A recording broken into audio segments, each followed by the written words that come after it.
Good morning, everyone. I'm so delighted to welcome you here today. My name's Sarah Butler. I'm a novelist with a long-standing interest in the relationship between writing and place. And I'm really happy to welcome you all here to talk about, well, a sense of place, but more particularly to celebrate the publication of The Brilliant Ways of Living. Described as uncanny and brilliant, it's a new short story collection by Gemma Seltzer, which weaves memories, encounters and ideas from her London wanderings. It's a brilliant book full of quirky characters and unforgettable images, and I'm really looking forward to being in conversation with Gemma this morning. Gemma's founder of the Write and Shine early morning community, which I know a lot of you here today are part of. And as many as you know, Write and Shine runs a programme of morning writing events. I'm very impressed with you all getting up that early in the morning. This is early for me. And that Write and Shine takes inspiration from the rhythms of the season and the natural world. So we thought it might be just a really nice thing to start this morning by just asking you to glance out of the nearest window that you can see and just get a sense of today, what the weather's like, probably hot if you're in England. I don't know if there are people joining us from elsewhere. So for this moment of summer in July, just notice what's going on and see if that's affecting your mood today. So we've got an hour this morning. I'm going to talk to Gemma for about 40 to 45 minutes. And then we've got 10 to 15 minutes for questions from you or just comments and thoughts on the conversation and Gemma's book, if any of you have read it yet. It's only been out since Thursday, so that might be an ask. So just a bit of Zoom housekeeping. This is a Zoom webinar. So you, our lovely audience, you can't be seen or heard by anyone, so you can just sit back, relax, enjoy the talk. Do say hello in the chat box, which I see lots of you are doing. Oxfordshire, London, Ireland, amazing. Manchester, I'm in Manchester too. So just make sure that your message is sent to panelists and attendees so everyone can see it. There is a live transcript available of the talk, so you can turn it on and off. If you look at the bottom of your screen, there's a little live transcript button, so you can just click on that if you'd like to have those the transcript at the bottom. There's also at the bottom of your screen a Q&A button. So if you press that, you can add your questions as we go.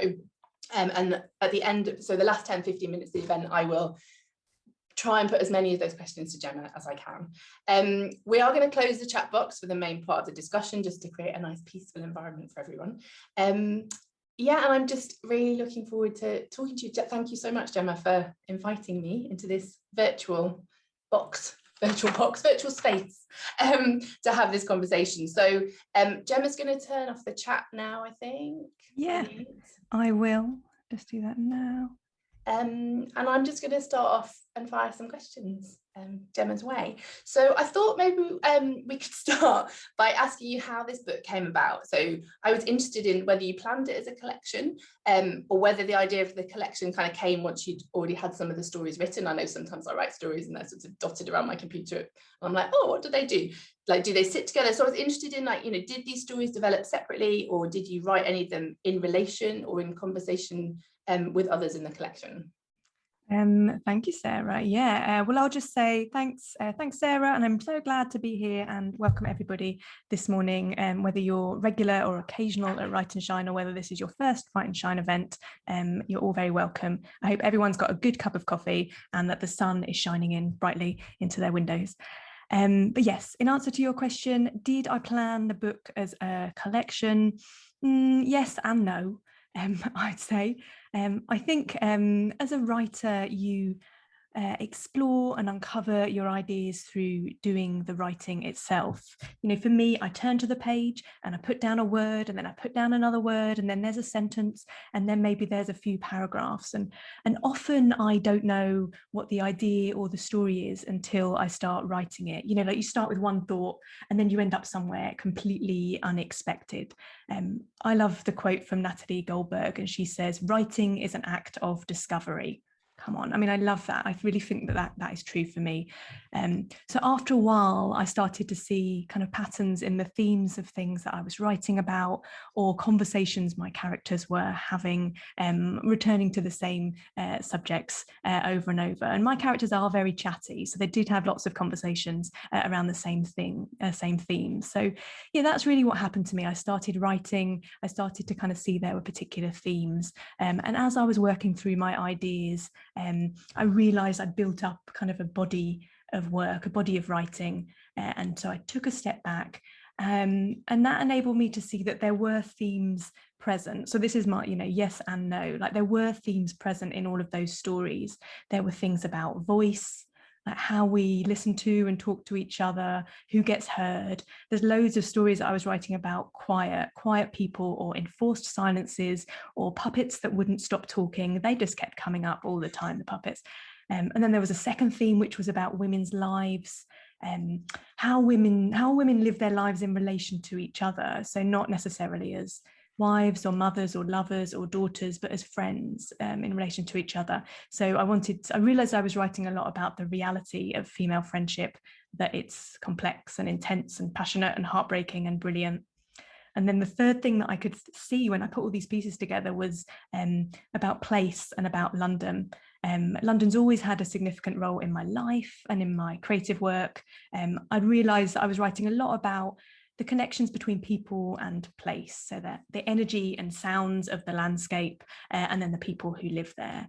So yeah, I saw all these common threads, and that led me to move to a phase of editing and sharpening and listening and redrafting and writing a couple of new stories as well. And then that became the book. That became Ways of Living. I'm really sorry. I was saying to Gemma, I don't have my copy of Ways of Living because I just moved house, so all my books from boxes. So if I had one, I'd be waving it like this. I can do the show and tell. And just a little follow up to that. So I'm always interested in poets talking about poetry collections and how they order them. So I'm kind of interested in the ordering of the stories in Ways of Living. Like how deliberate is that? How natural did that feel? Like did you mess around with like, oh, that one comes after that? What does it do? What do they do to each other? Because they're sitting next to each other, aren't they? So there are relationships within that book between those stories.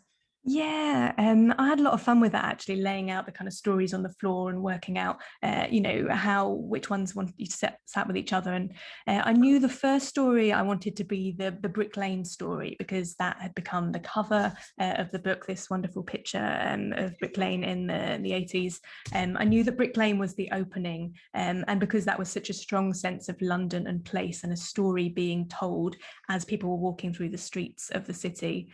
And then I knew that the last story would be the one that I've called Parched, which takes place on Zoom, and is during lockdown and during the pandemic. So I felt like the most contemporary story would be the last one, and those two things would hold together the collection. But in between, actually, I just played around and saw which ones chimed, which ones were in the first person, which ones were in third, and also I did use it as a sort of mapping process. Like I wanted to showcase the different sides of London and the different places in London. So, there's some kind of East London ones, and then there's West, and then I tried to kind of move around the city in a fluid way through the stories as well. Have you thought about making a map of London in relation to Ways of Living? Like, it'd be so amazing to map those stories out, like where they, their territories, if you like. Yeah, exactly. And kind of the quotes from the characters in those places. Right. Yes. Yeah. You're not busy, another thing to do. That sounds I'd love to see that. I think that there's a real interest, I know, in kind of geography and literature, between the relationship between maps and literature. It would be kind of an interesting thing to see. So kind of that moves me on really nicely to my next question, which is about place, and also walking. So we share an interest in place. I'm very fascinated by place and how we render it on the page, and the relation, that relationship between stories and place, both in a book, but also kind of in a more wider context sometimes in my work. And so interested in how place is written, and also in walking as a kind of, both as a creative practice in itself, but also as an inspiration for the stories that both of us write. Can you talk to me a little bit more about it, like the role of walking in your writing practice? And maybe about, this is a really long question, I'm sorry, it's one of those questions that you go, what was that bit of the question? So I'm going to say it slowly. So a bit about the role of walking in your writing practice, about place more generally, like, has place always featured strongly in your work? And then I guess maybe just reflecting a bit on, like, what do you think place offers you in your writing? Like, what is it about place that's kind of, that is making it that theme, and it's kind of pulling you to it, I guess? Yeah, okay. So kind of walking, a sense of place, and walking and writing, and how that kind of all interlinks together. Yeah.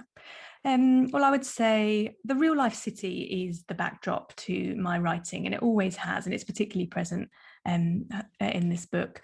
The stories all have, I've been eavesdropping a lot, basically. There's lots of overheard conversations and memories of particular places and kind of pieces of the landscape that I've brought into the story.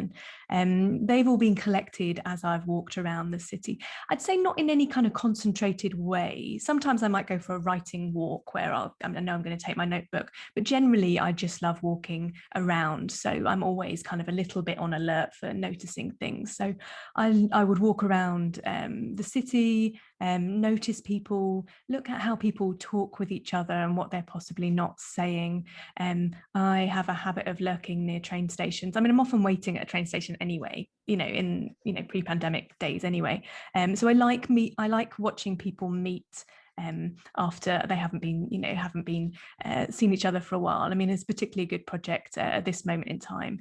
People being reunited when they're meeting outdoors often at this moment in an open landscape. They're in a park or they're by the train station, and that city is holding that moment for them. So I really love observing those kind of things, people in the landscape.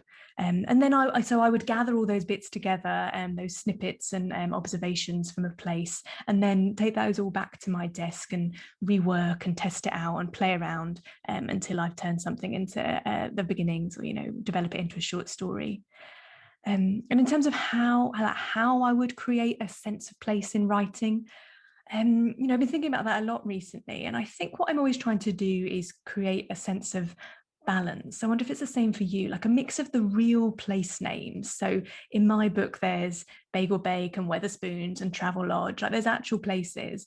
And then there's a suggestion of things like the cafe and the bookshop with fairy lights around the window, whatever, the suggestion of things that could be there. And for me, that's kind of the fun of writing, that you're both weaving in the reality and ideas from your imagination to your experience of a place, to suggest to your reader what that place is. And actually, after a while, I forget what's real and what isn't. If someone said, which are the bits that you definitely overheard, I'm never quite sure. I think I overheard two women in the bagel shop having a conversation. Now it's kind of woven together in a way that perhaps I did, or perhaps that was my active imagination. I don't know. That's really beautiful that it's and you're right, it's like that process sort of what's the right word, it's almost like metal going or like some kind of chemical reaction, isn't it, that it changes so completely and yet also holds the kind of elements that it had to start with. And I loved what you just said about the people greeting each other and the landscape holding them, because it is such a beautiful and such an intimate moment in this kind of bigger scale thing. And I think the thing you were talking about, real life city and the imagination, is so interesting, because I had a conversation just last week and someone was asking me like, well, why is Jack and Bet, which is my latest novel, like why have you chosen London? Why have you chosen this bit of London? It's specifically talking about the Haygate estate. Thank you. I haven't even got one of my own to wave. And she was talking about the pressure of the real, and I thought that's so interesting, because and saying, well, why didn't you just make up a city? And I was like, I don't really want to, but I don't have an answer for it at the minute. And it's funny, I'm now thinking about my next novel going, oh, maybe I'd make somewhere up, but it feels like a slightly alien thing to do. And I love that thing of like, because I love London and Manchester, so they're the two cities I tend to write about. I love that, like you say, that thing of being able to weave in the real, and also know that obviously not all, to make it a place where someone who's never been to that city can read that book and be completely absorbed and know where they are, but also make it that when people have been to that city, or if they go to that city after reading the book, there's some kind of other relationship with it through your writing. And I think there's something quite beautiful about that, like, which I guess is kind of melding fiction and reality in kind of real time, isn't it? And I know people have said to me about my first book set in London, and they're like, oh, I read it, like they read it and knew all those places, and that made them relate to that slightly differently. So yeah, I think that kind of why we choose, some people do, they kind of, they'll have a city based on another city, but it's kind of imaginary. So I'm very interested in that kind of, you talking about weaving the two things together and having both the real and the fictional. It's like writing being a map in some way, and it's definitely an imaginative map, but grounding it in real life really makes sense. And I think one of the reasons that I would do it, like, thinking about why you would want to do it, it's a way for you to process your own experiences of the city and all that you see and you hear. Like, it's hard to see to look at things face on sometimes, isn't it? Like, this being living in a city is loud and noisy and dusty and all of those things, but you look at it slightly from a different angle, or you look at it sort of as maybe something imagined or dreamed. And it's a way of understanding the city. And walking through the city, I know that's something that we both do a lot. Like when you're walking, you just have this kind of stream of images that you glimpse at. You see people and you see incidents, and it is mostly a glimpse. It's like on being on a journey, being on a train, and those fleeting moments, those fleeting experiences, a bird flashing by or someone disappearing around a corner. I mean, that's what I love about the city, that there's so much of it. And then, it also makes me think, there's that quote from V.S. Pritchett, the short story writer, who said a short story is a glimpse or a glance. So, I love that those two things really matter a lot to me, that a short story, walking allows you to glimpse things, you just kind of see the edges of things. But writing, particularly a short story, I think, you can hold that moment to stop it floating away. And you can look at it and show it to others. So you just get to capture the glimpse or the glance before it drifts away. And, the short story form seems to offer that, I think. Yeah, that's really beautiful. I also just had a thought as you were talking about London. And I know so my first novel was set in London, and I remember being quite I was doing some teaching at the time and teaching, novels about London, and not all of them, but a lot of the novels felt like very male, very kind of gritty, very sort of like global city, urban noir. And I was like, I want to write a really intimate portrait of this massive global city, because, which I did through a character who walks, actually, interestingly, thinking about it. So I was kind of interested in sort of your take of kind of, a woman writing. I'm going to ask you about women in a minute, but as a woman writing London, and how you situate what you're doing and what you've done in Ways of Living in relation to maybe what's more traditionally seen as kind of London writing. Yeah, I mean, that's such a great point. I mean, there is a whole genre of both in nature writing and urban writing, place-based writing, that is written by men. And I think, there might not be necessarily a difference in the subject matter or the writing style, but I think it's received differently by readers and marketed differently as well. There's kind of women's stories, and then there's men's stories. That's just the way the publishing industry has historically worked. So, I think what I'm trying to do in the book is, and through doing short stories as well, is try to present a range of voices. This isn't just one woman's experience of London. It's not just a sole person walking in a landscape. These are many women, those community of women. There's 10 stories in my collection, and there's a lot of characters. Like I say, there's a lot of chatty characters in my book. So the stories are quite populated with figures. I love the chatty characters. They just won't stop talking. Yeah. So, that's one of the things I want to do is like show a woman's experience of London and the frustrations and the joy of kind of navigating an urban setting. Yeah. And so this is very linked to my next question. So thinking about this collection as, a collection of stories about women in urban space. And that's the thing that struck me so much about it, was these women navigating these spaces, often in very unexpected ways. I was saying to you earlier, but I have a terrible memory for books that I've read, but I can always tell when a book's been brilliant, because I have these kind of really strong images, and the strongest image I have from your book is the woman sitting in the tree. I won't say any more, spoil the story, but it's just such a strong kind of image, and talk, and then the talking that goes on around it. Anyway, but I know women's voices, you've mentioned it, but they're particularly important to you. And so I'm interested in, are there women writing about place at the moment or in the past who particularly inspire you in relation to your own work?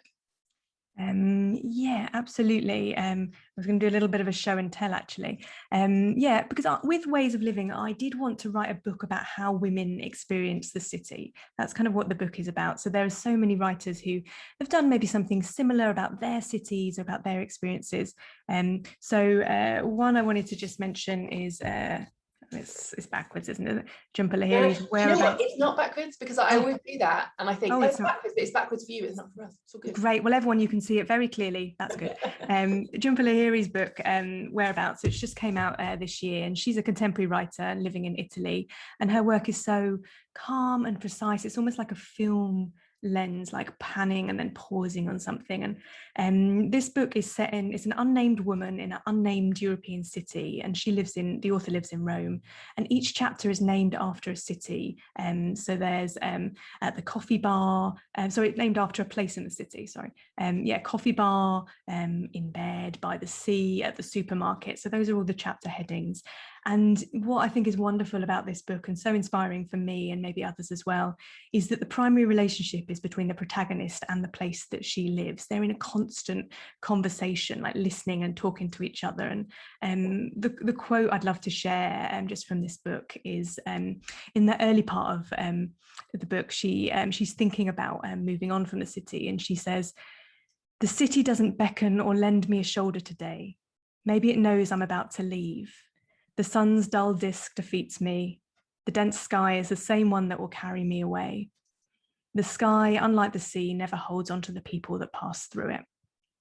So that, I love that, just this sense that you get she's in conversation with the city, and it's holding her, or it's kind of watching what she's doing and responding.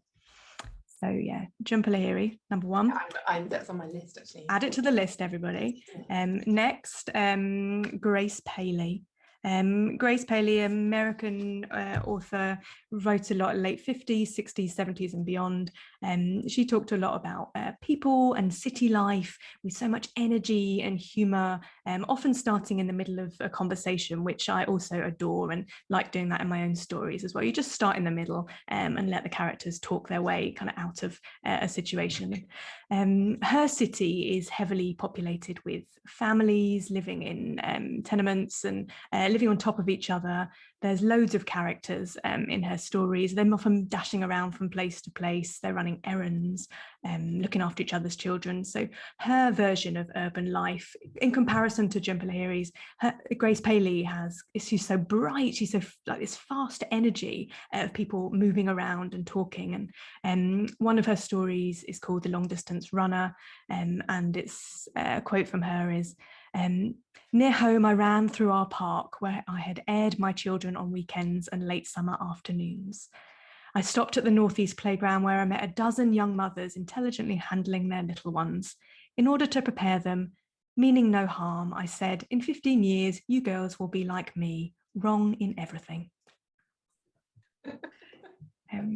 So, I just love like the volume. I like when a city story has a volume of people, and maybe that a bit answers your other question about maybe what I see women writers doing a lot more is kind of filling the space and like putting the women on the streets and here in the playgrounds. They're kind of showing the real life that is happening. It is, our lives aren't individuals walking in a solitary way down the street or up a hill. It is that there's a volume of people all around us, and Grace Paley in particular's story captures those people and how they're interacting in the world.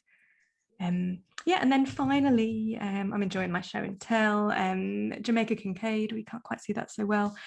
She has a novel called Lucy. It's written in 1990, and it's about a young woman from the West Indies who arrives in an unnamed American city, and everything is new for her, a total shock.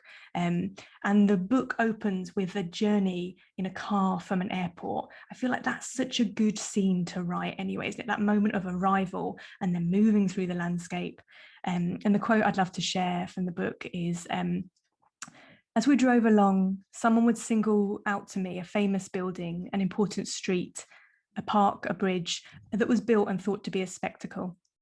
In a daydream I used to have, all these places were points of happiness to me. They were lifeboats to my small drowning soul, for I would imagine myself entering and leaving them, which would see me through a bad feeling I did not have a name for." So I love that as well, that the city is sort of a place for transformation, and she's identifying particularly like train stations and locations that you move from one place to another. That feels really true of the city, that you can you can be transformed, you can try on different selves. Yeah, so I mean, I've shared all of those pieces because I love them. They're high up on my list of fave books, but also they all show fiction that has women in relationship to a place, and the city is a companion, a witness, and I guess a friend as well. Nice. Sorry, I just want to make notes. I'm supposed to be. Is this like, just, I love what you say about the volume of people. I was also thinking about volume, or when you first said volume, I thought you meant in terms of like, you know, loudness and quietness. And it's interesting that I think it seems like the Jhumpa Lahiri book feels quite quiet, and maybe the Grace Paley feels quite loud, and that also that kind of that variation in, and you'd said before we started, like, oh, I've closed the window, it's a bit hot, I've closed the window because it's so noisy, you know, that, and having Zoom calls with people in cities who are like, yeah, there's just all this stuff going, you know, so this, the kind of also the relationship, I guess, it's making me think about between, you know, inside and outside, and how the city kind of, you know, imbues us as people, but also, you know, our home spaces. And then also you were talking about movement. I think it's really interesting, that thing of the city as a place of movement, and, you know, and what that means, and what it means for people to move around. And I think also for fiction, you know, people need to move and do stuff, and maybe that's one of the attractions of cities, is that actually there are so many things that can happen. And I think in your stories particularly, there's a lot of serendipity and, you know, chance and spontaneity, and just kind of, I don't know, there's a magic of things happening, I think, and that I really enjoyed when I was reading your book. And then I'm just sneaking in loads of extra questions. I'm just interested in the talking thing as well. Like, you've mentioned it quite a bit, this idea of loving writing conversations, and how much people talk in your stories. Like, has that always happened in your fiction? Like, and does it, I don't know what my question is. I'm just interested in hearing you talk about the talking a bit more. Like, what it, because I know sometimes, you know, I teach a lot of creative writing, and sometimes, and also actually this is something that's said to me, it's like they need to do something, not just talk. So I think that relationship between talking and doing, I think you handle brilliantly. But I'm just interested in, I'm just interested in hearing you talk more about it. I can't think of a question. Talking about talking, yeah, sure. Yeah, I think in this book, I definitely wanted all the action to take place outdoors, and I consciously did that. Like, if my and I was writing it before kind of lockdown mainly, but it was, you know, if a character was thinking thoughts, you know, trying to untangle a particular issue, I might have originally had them sitting on the sofa doing that, and then I was like, no. And then I would put them, you know, in a cafe, or, you know, up a tree, or, you know, in a cupboard. One of the characters is in a cupboard, you know, or in a restaurant. And that, I think, it gives energy to the writing. It's challenging because there's so much, well, like you said, serendipity, or, you know, spontaneous things might be happening to interrupt a character's thoughts or their actions. So I think making it take place all outside was purposeful, and also because I wanted to write about women's visibility in the city, like, not, you know, not at home hidden away perhaps, but outdoors and outside. So yeah, that's one part of it. And then talking, I mean, I love listening to people talk, so be careful of that, people, when you're next chatting to me, because I might be making note. And some of the stories have actually begun life just as a series of exchanges, just as dialogue. So it's begun in dialogue, and then I would, you know, fill it with the detail of the story. So I think I don't know, a short answer might be like, I'm interested in voice. I'm interested in, like, how you capture different voices, and that might be through dialogue, and it might be through the conversation, but it's also through the places someone travels, and kind of how they respond and how they're thinking about a particular space. Well, we know how it is often, you know, as a woman walking through the city, some places you feel your best self, and you feel like you can relax and move through it. I mean, I feel like that on bridges in London. I just walk across a bridge, and then I'm there and in the city, and my thoughts are free, and there's a big kind of skyline in front of me, you know. And then you might turn a corner, and then you don't feel safe, or you don't feel sure of yourself, and then your thoughts are impacted, and, you know, and your footsteps might quicken, you know, you do change. So I think if you move a character through the landscape, you can explore who they are as a person and their voice as well. Lovely, thank you.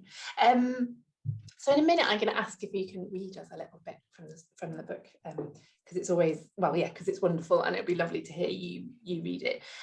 But just before you do that, I also just wanted to, I mean, you've mentioned this a little bit, but I'm just interested in your thoughts on the short story. So I'm interested in, like, why you're drawn to it as a form, and what you think it offers both you as a writer, but also to the reader. Yeah. And then maybe you can share a bit after you. Oh, okay. Yep. Yeah. All right. Well, I was a short story reader before I was a writer. So just loved short stories. Stories that you can read in one sitting. You can have a cup of tea and sit and read a short story. That just feels perfect to me. I fell in love with Laurie Moore, who writes really kind of cool, ironic, conversational short stories. A lot of her characters just stumble through life and they're really funny. And when I first read her short stories, it gave me a spark. It's one of the, maybe others have had that experience when you read a writer and you think they're speaking to you. They're kind of talking about a world that appeals to you, and you want to be their friend, or you want to be like them. And Laurie Moore and I'm sure we could be friends. And her stories really made me want to write my own about the people that I knew who were also stumbling and trying to make sense of their lives.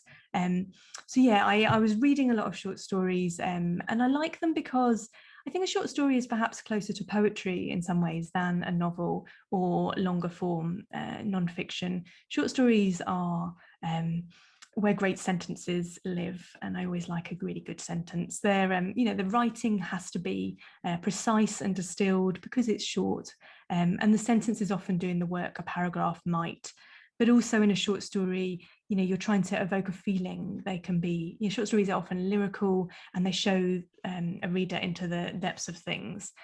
So I love that. And also just that you can play a lot. I feel like short stories is a really good form for being playful and experimenting.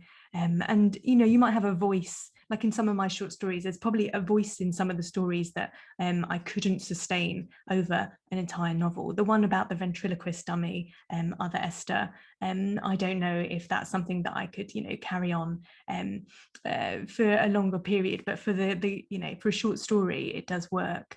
And relating it back to our theme, which is a sense of place, I think also in a short story, you can go to locations that perhaps you don't want to, or you can't dwell in for too long. You can just be there for a while. And it brings to mind, there's Etgar Keret, an Israeli short story writer who's just a genius. He's got a short story called Crazy Glue, and it's about a woman who glues herself to the ceiling and waits for her husband to come home. And for me, I love that story anyway. It's very short, but it's about a single moment. So it's that idea that we said earlier, just about with a short story, you can give a glimpse of life, you can give a moment before she falls off the ceiling. But I love that a short story just can give you a glimpse and give you a moment of another life. Yeah. I also love, so it's funny, I occasionally teach short story courses, and I have like a whole lot of quotes about what a short story is, and I think short stories are where great sentences live. Has to go on that because that's really beautiful.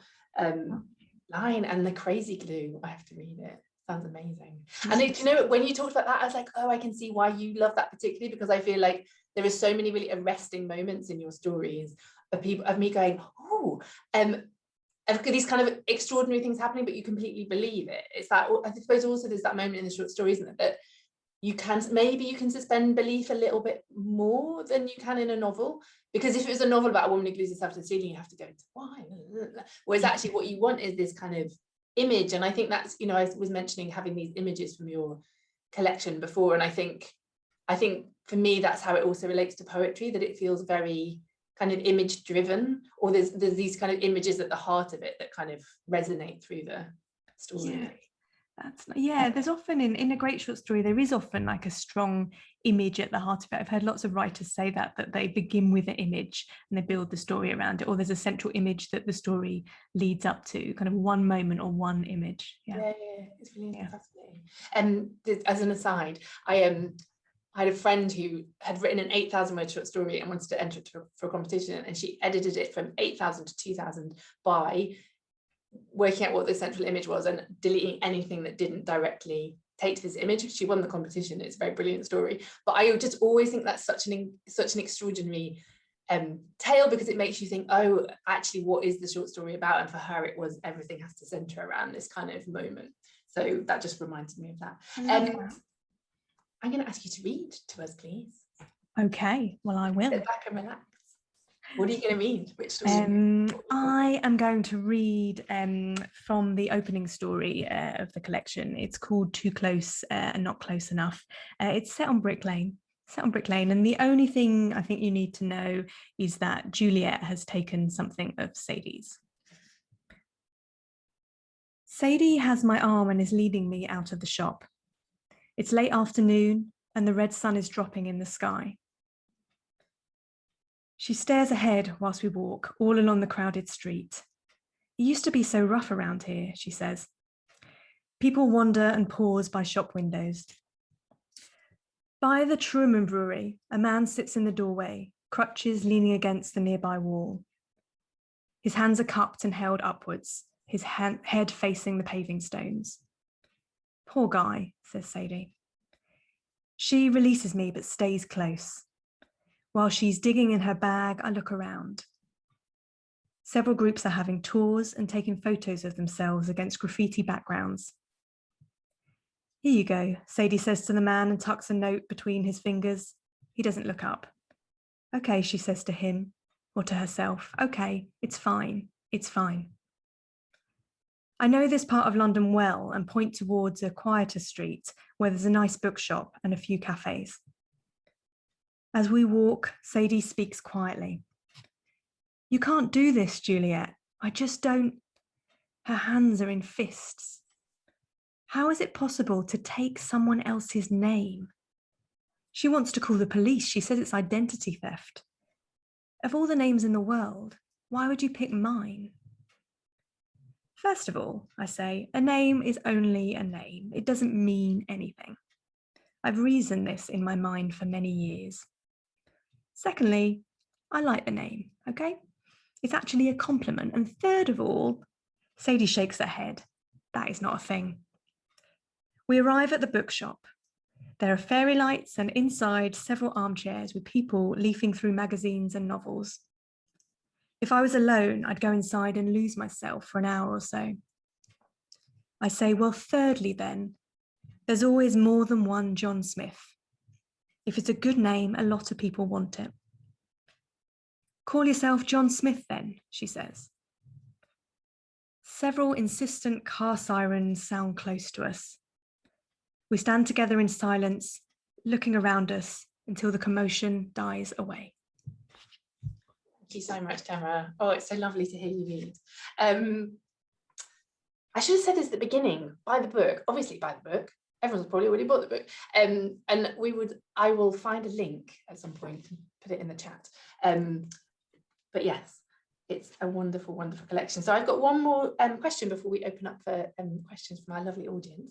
And it's around kind of community and networks and support. So, you know, we've both worked in literature development for many years. That's how we know each other originally. And we've both supported writers and been supported ourselves through various writing development schemes and projects.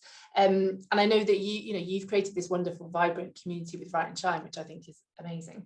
And I know when my first novel was published, I felt like I wanted to put a big long list of people's names on the front cover, because I felt like, you know, it's funny with a novel or with a short story, it's very much like Sarah, Gemma. And I felt like, yeah, but what about Francesca? And what about Spread the Word? And what about, you know, all these, Avon and all these kind of organizations and people that have supported me. Yeah, so I kind of wanted to acknowledge, I mean, I obviously did in the acknowledgements, but I remember feeling like, so I suppose sort of, it was a moment when I felt like got all of that support and all of those networks and all of those years of conversations and encouragement have kind of added up to this object and this thing. And I'm just interested in whether, you know, do you feel the same way? And are there any particular communities or networks that have been important in creating this book, Ways of Living, for you? Yeah. Oh, such a nice question, Sarah. Yeah, I mean, I guess the first thing that springs to mind is just I'm really glad the book exists and that there's a community of women in the stories that reflect the community of people that have supported and enabled this book to come into the world. You're totally right. Like, it's never just you, the writer, doing your thing on your own. I mean, I've written the book on various writing retreats and had mentoring from organizations, you know, Spread the Word and Avon, and I've worked with so many literature organisations, New Writing North and Royal Society of Literature, London Library. You know, I could keep on naming them, and so many people and individual writers have championed, you know, what I'm doing. And there's also, you know, people who have mentored without knowing they're your mentor. You know, the people who you kind of look at from afar and you notice what they're doing and they offer some inspiration. So yeah, absolutely came from a community of support. And I've been in so many writing groups over the years as well. I'm in a really wonderful one now, which is a mix of writers who are working in different forms. So we've got, you know, a poet, a graphic novelist, somebody writing nonfiction and painting as well. That's really stimulating for me, just to be surrounded by different kinds of artists. You know, and really this, you know, your question leads me to say, yeah, of course, the Write and Shine community. And I'm incredibly grateful for the Write and Shine community who write with me early in the morning, listening to your alarm clocks, getting up early. And one of the reasons we wanted to do this event is really just to, you know, to say thank you to everybody. You know, in the bright light of summer and the cool snowy days of winter, people are rising early to write together. We're at our desk before the working day begins. You know, and with Write and Shine, some people have been there from the start, like 5 years ago when I set up Write and Shine. Others have come from time to time. Some have come, you know, maybe for the first time today. But there's something so powerful, particularly now, about finding others who care about writing as much as you do, or care about creativity as much as you do. They care about nurturing their ideas and their creativity, and they, you know, people who join together to make space for their ideas to emerge. So yeah, the Write and Shine community and, you know, all the other communities I've been part of, I'm incredibly grateful for. Thank you.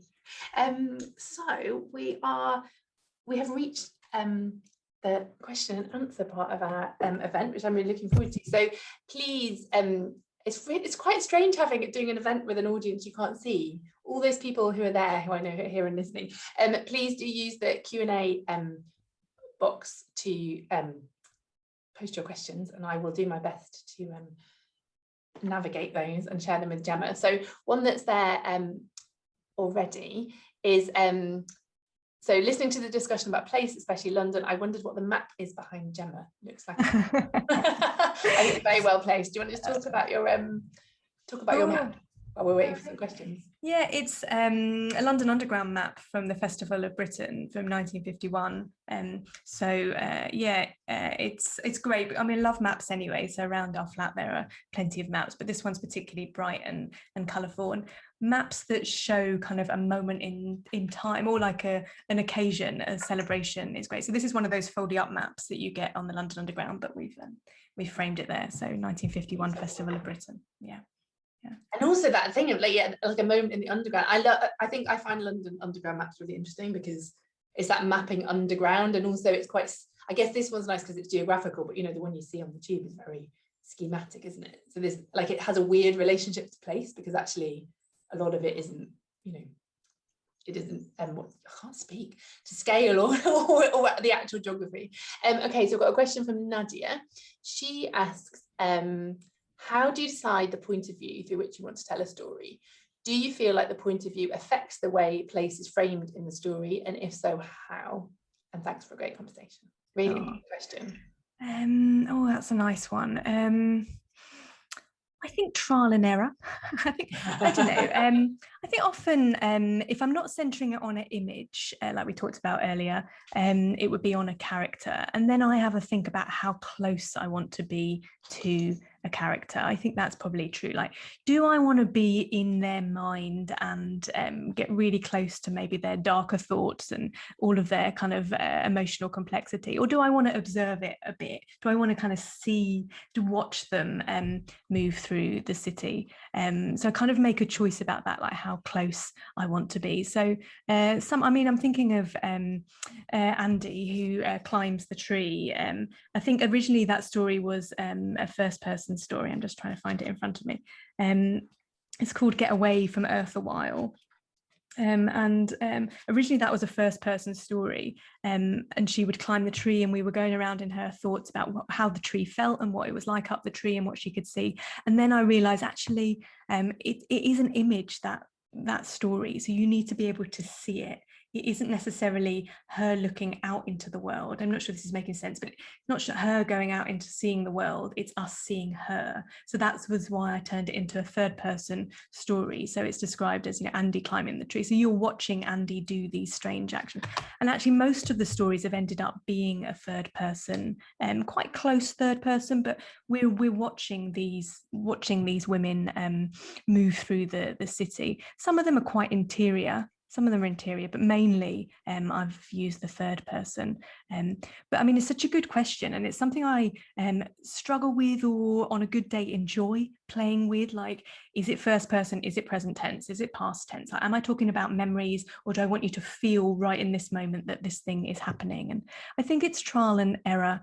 And what I love about writing is, I mean, I'm often talking about this, like I'm always waiting for a spark to happen. Like I never know quite when a story is going to feel complete, but I am patient. Like I will keep writing and editing and going through it and moving things around until I feel something. So I feel like a tear, like I've made myself, cry at my own stories, or laugh out loud, or, my heart has felt, full, and I feel it in my body, or I feel it in my mind, and then I'm like, okay, I've got it. I've got what I needed to say, and then the rest of the story I can build around it. But and perspective is part of that. Like perspective, finding the right voice and perspective, is part of trying to get me to feel. Because if I feel something, then it's likely, hopefully, that the reader will as well. Beautiful.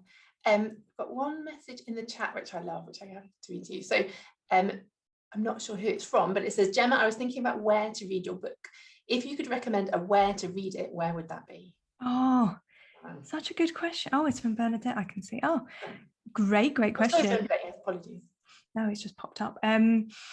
Where? Well, I mean, you could do a little project, because they're all in real parts of London. So you could read the Crystal Palace Park project in Crystal Palace, and you could wander around Brick Lane, reading the Brick Lane project. I mean, I would say outdoors, because the stories are populated with people, and it would be nice to read it outdoors and just see the world around you. And consciously, I've been trying, in this book, I'm foregrounding women's lives. Like they are, they're shown in relationship to the other women in their lives. And I hope if you were reading it outside, you might then, see more of the women and see how, visible. I think it's so important that there's visibility for women on the streets. It makes things safer for everybody if there's more people and more women around. So yeah, reading it outdoors, I'd say something in a park, on a bench where there's people wandering by. Yeah. Send your photos to Gemma, post them online. So Jane asks, I'm an artist and work on more than one canvas at a time. Do you work on more than one book / piece at a time? Yeah, I do. In part, I think I go where my energy is. I think I will go, like if I have a great idea for something, I want to kind of note that down. But if I'm working on a longer piece of work and I feel that day that I want to work on that, I will. So yeah, I probably got 2 or 3 things on the go at any one time. I'm trying to write something a bit longer now. Like I don't know if it's a novel, but it might be a novella, or it might be a very long short story, or a series of short stories. But I'm writing it in sort of scenes. So I'm trying to write a whole scene and then move to another scene. And that's sort of similar in some ways, that I'm not working in a linear way from the beginning to the end. I'm going where I feel excited about, or where something sparked a memory or an idea, so I will go there. So I think both doing several things at the same time and having a longer piece where there's a few different areas I can explore is great for me, because I don't quite know how I'm going to feel, or like what I want to work on. So I've got a few different choices of things to work on, and maybe like you, Jane, they support each other. Like with something you do over here, like working on a short story over here, will spark an idea for the drawing or the canvas, or the other thing that you're working on. It all comes from the same place, doesn't it? If you're creative, it comes from that creative well, and so I think it's all interlinked. So I wouldn't worry too much if I was working on my important piece of work, my novella or long short story. If I started doing something else, or writing something else, I'm not too worried, because I think like I say, it all feeds each other. Okay, this is a brilliant question from Liz. Have you ever written from a cupboard or sat in one for inspiration? Yeah, oh, what a good question. Yeah, so one of my stories, the character makes her way into a cupboard and doesn't really leave. Have I ever sat in it? Well, I've got a very small flat, that's have I ever sat? Don't think so, but I always like kind of cozy small places. I mean, I love dolls' houses. They really capture my imagination. I like kind of creating a corner. I always have to have the door closed when I'm writing, and even if I'm going to the library or something, I need to have kind of a couple of things around me to contain it. So I create cupboard-like spaces around me. But Liz, I don't think I've ever written from a cupboard. Do you think I should? Shall I try it? That'll be the next collection, all written from a cupboard. I've got a question from Dina, which possibly is a bit missed off the beginning, but I can get the gist of it. So she's talking about how the collection walks us around London. She says, I know you walk, Gemma, but the book walks us with your clarity of images. It is a tonic. I completely agree. You watch, that is clear. What advice would you give us about how to watch as a writer? I like this idea of a glimpse. Like, I like the idea that we're all moving around the city and attracted to different things. Like, the things that catch my eye might not be the same for you. So I think the more you walk around, or the more that the more you walk around, maybe you start to notice the things that attract you. I always like I like it. Someone kind of walking around, like, you just catch the edge of someone, like the edge of someone's, you just see their bright coloured skirt or something as they turn around a corner. I always notice that. And this idea of reunions at train stations. I just, I want to stop in my tracks and absorb all of that. So I think my advice is just to find what's really interesting for you and kind of follow it for a bit. So it might be a day that you do notice everybody who meets at a train station, or you might notice everybody who's eating a bagel or sandwich on the streets, or you might notice how the birds are flying. That's another thing. Those kind of, especially pigeons in the city, kind of how they kind of flash suddenly through your, I was sort of collecting those for a while and just kind of thinking, like, is that a story that is these flashes of pigeons going by you? So I'm watching, but I also kind of I know what I'm drawn to, I think, or I start collecting particular kinds of images. So I wonder if that answers it, that kind of being alert and aware of what you're attracted to and just following that. Yeah, I love the idea of collections as well. I think it can be such a nice way to sort of, I don't know, like, nurture your creativity and kind of give you with a sort of, I guess I'm quite a fan of structure. I think you are too as well, Gemma, that thing of, like, I'm going to go for a walk and collect how birds are flying. It's kind of just a beautiful thing to do as a human being, never mind as a writer. And I think there's also something about training yourself, isn't there? Like, really honing your observation, because I think it's a muscle, isn't it? I think you have to practice it to kind of keep developing, and then it becomes second nature. It becomes a thing that you do. But I think I know for me, sometimes I'm very alert, and sometimes for whatever reason I'm not, and it's like I have to do something to get myself back in that kind of mind, back to that ability, because we all have it, we can all observe, but it's like reconnecting with it sometimes, I think. That's a good question. Sarah, I'd like to ask you a question, which is how, when you're writing, how do you select the images? It relates a bit to Dina's question. Like, I'm collecting lots of images, and then I often might use those images at the center of a story, or even to structure it. Like I say, the pigeon story didn't fly off in the end, but just a story that is structured with bird images. They've got another story which is women sitting on a train, and each kind of section of the story begins by showing them sitting on the train again. So I use images for structure, as you say, but I wonder about you. So how do you select which images or which parts of the city and the landscape you bring to your writing? Oh, it's so interesting, isn't it? Because I think so much of it, like you were saying before, was almost like putting it all in and then deciding what to keep in. Sometimes I feel like it's not necessarily selecting, it's just sort of like putting it in and seeing what works. And I guess it's finding those images that resonate and that have some kind of, not that everything has to be steeped in symbolism, but that between them they sort of add up to more than they are, if that makes sense. I'm very drawn to, like, things that are broken or hidden or like rubbish. So my first novel is about, someone who collects colours, but he collects it through bits of rubbish. And so that was this thing of trying to use those objects as a way of talking about relationships, but also connecting them to place. I think I'm also I don't know if I'm answering your question, I'm really drawn to these sort of in-between spaces in cities, like you might call them edgelands or whatever. But so in my first book, there's this kind of place on the heath that he sort of turns into this home. And then my second novel, there's a kind of a sort of fallen down warehouse with all these kind of old handbags kind of rotting on the floor. And I kind of find these sorts of in-between spaces quite symbolically interesting, and like as an image of a kind of space in the city where things could happen, or where people who maybe don't fit in this city could find a space that they could make for themselves. So I think it's a lot of it's kind of intuition and trial and error, and like putting it in and taking it out. I'm a real redrafter and rewriter, so I think a lot of it is just that honing process of like you read it and go, well, that doesn't really do anything, but actually this has some weight. I think it's about weight and resonance, I guess, for me, in terms of which images stay. Okay, I've got a couple more. I'm looking at the time. Okay, we can do this. So I'm going to leave you both questions together, just because we've only got a couple of minutes left. So they're both quite short. So one is, how long have you been writing? And actually, these are both from Kelly. So how long have you been writing, and do you ever think of referring to politics in your stories? Thank you, Kelly. I have been writing seriously for 10 or more years.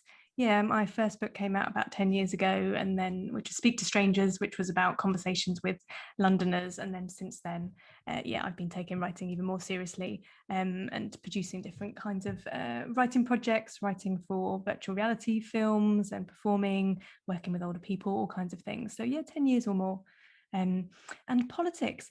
Yeah, I mean, I wonder what you mean, like what kind of politics. I think there's a great quote from Grace Paley that I hold high, which is, writing about women's lives is political.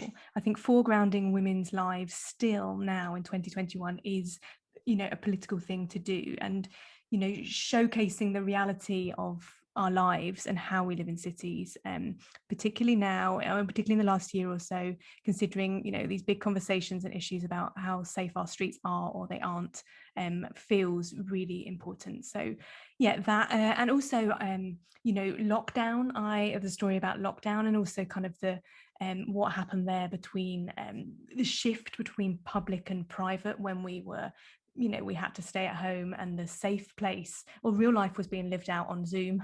And outdoors, the streets became depopulated. We weren't allowed out there. That was a place of kind of mystery and dream and danger as well. So I think writing about women being visible on the streets and how safe the streets are, and how women experience life outdoors, I think is I feel like it's the statement that I would like to make about about politics, and my view on that.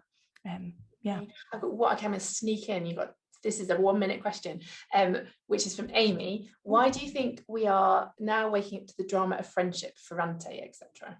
Because I know how interested you are in female friendship. So quick.